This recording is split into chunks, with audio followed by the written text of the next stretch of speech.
Uhali gani mfuatiliaji wa Dar es Salaam Tanzanite TV? Karibu tena katika kipindi chako kizuri cha simulizi, ambaye anakuletea simulizi hii sio mwingine bali ni mimi Ganji Mashaka wa Dar es Salaam Tanzanite TV.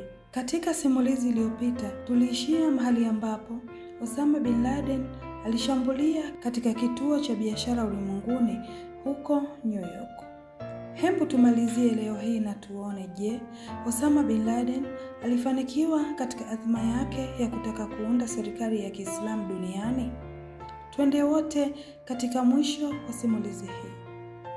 Baada ya Osama bin Laden kufanya tukio lake la kwanza huko New York mnamo mwaka 1995, akafanya jaribio lingine, jaribio la mauaji ya rais wa Misri Hosni Mubarak, na mwaka uliofuata 1999 akalipua kituo cha mafunzo cha walinzi wa kitaifa cha Marekani, na mwaka huo huo akalipua bomu lililokuwepo ndani ya roli la mafuta ambalo likaharibu Cobalt Towers, makao makuu ya jeshi la Marekani.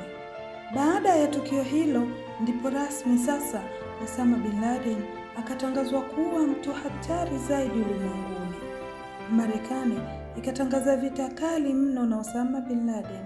Mapema mnamo mwaka 1996, katika wakati Osama bin Laden alikuwa ndani ya Sudan, serikali ya Marekani ikatengeneza jaribio la kutaka kumkamata Osama kwa kutumia serikali ya Sudan, ambayo serikali hiyo haikuwa tayari kumsalimisha Osama. Ndipo Osama sasa akaamua kukimbia kutoka Sudani na kwenda moja kwa moja mpaka Afghanistan.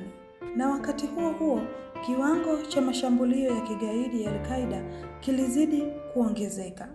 Mapema mnamo Agosti mwaka 1998 ndipo rasmi nguvu ya Osama ikatua mpaka Afrika Mashariki, ikiwemo nchi ya Tanzania.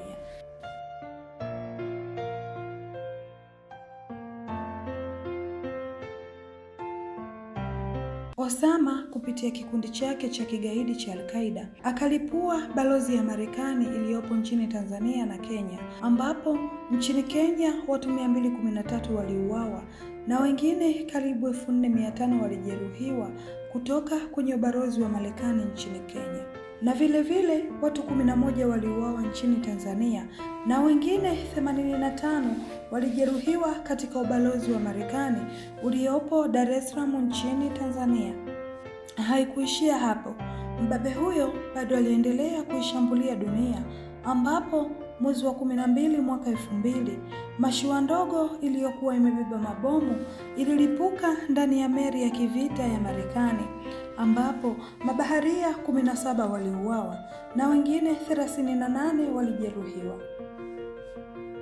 Osama bin Laden akajinyakulia sifa nyingi sana kupitia tukio hili, mpaka kufikia hatua serikali ya Marekani ikaanza mikakati ya kumshtaki Osama bin Laden kwa mashtaka yanayohusiana na milipuko ambayo ilitokea katika ubalozi wake uliopo nchini Tanzania na nchini Kenya. Na wakati ambapo serikali ya Marekani ilikuwa ikijipanga kuandaa mashtaka, wakati huo huo magaidi wa Al-Qaeda walikuwa bize kupanga shambulio lingine kubwa kuliko mashambulio yote. Ni shambulio la Septemba 11 mwaka 2001 kwenye kituo cha biashara ulimwenguni na Pentagon. Ni mashambulio ambayo yameacha maumivu na majeraha makubwa katika historia ya ulimwengu, hasa historia ya nchi ya Marekani.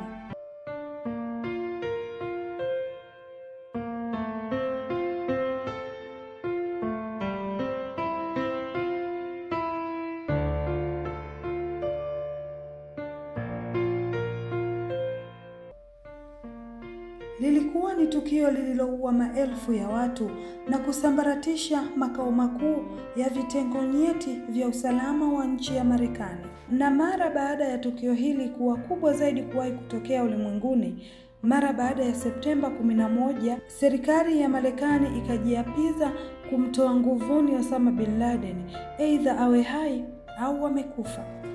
Lakini yawezekana mbabe huyu alikuwa na akili nyingi zaidi kuvizidi vyombo vya usalama, kwa sababu katika majaribio mengi ya kukamatwa kwake alifanikiwa kuondoka na kutoroka kwa usalama kabisa. Kwa miaka zaidi ya 10 Osama bin Laden akaingia mafichoni. Akiwa huko akaendelea kutoa maneno ya dhihaka na dharau kwa Marekani kupitia redio na runinga, huku akiendelea kuwaajiri vijana wengi zaidi ulimwenguni.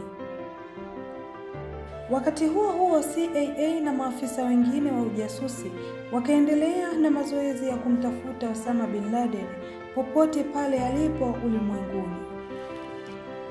Kama ambavyo wahenga walisema siku za mwizi 40, hatimaye Agosti 2010 kikosi maalum kilichoundwa na rais wa Marekani, wakati huo alikuwa ni Barack Obama, na kupewa jina la SEAL 6, kikafanikiwa kubaini mahali ambapo alikuwa amejificha Osama bin Laden. Osama bin Laden alikuwa amejificha huko Abbottabad, Pakistan, karibu maili 35 kutoka Islamabad. Kwa miezi kadhaa, maafisa wa CIA walikuwa wakichunguza jumba la Osama bin Laden ambalo alikuwa akilitumia kuishi, ambalo ndo lilikuwa maficho yake haswa. Walikuwa wakilichunguza kwa kutumia drone maalum, huku wakiendelea kupiga picha kutoka juu angani.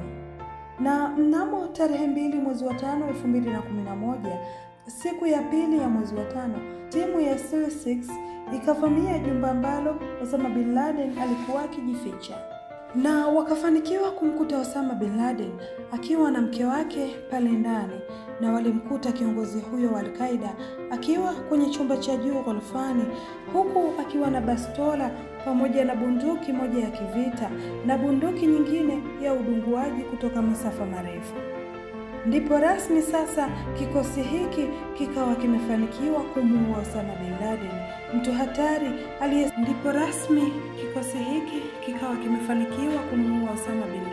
mtu hatari aliyesakama kwa gharama za mabilioni ya pesa, huku rais wa Marekani Barack Obama alikuwa akiendelea kufuatilia live shambulio hili akiwa na maafisa usalama kutoka ikulu ya Marekani kupitia kamera ambazo zilikuwa zimefungwa kwa umoja wa wanajeshi wa kikosi cha SEAL 6.